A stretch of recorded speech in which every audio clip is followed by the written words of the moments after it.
জীয়াই থাকিবলৈ এখন ঘৰ, সমাজ, আচাৰ ব্যৱহাৰ, বিশ্বাস, প্ৰেম, আঘাত, এই পৰিঘটনাৰ মাজেৰে এক হৈছে নতুন যাত্ৰা।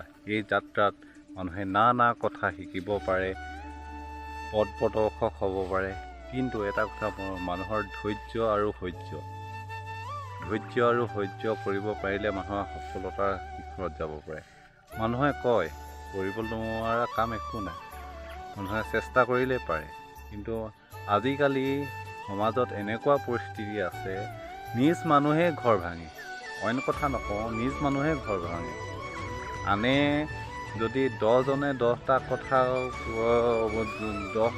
যদি কয়, ভাল কথা কয় 8জন, বেয়া কথা কয় 8জন মানুহে, কিন্তু 2জন মানুহে ভাল কথা কয়। আজিকালি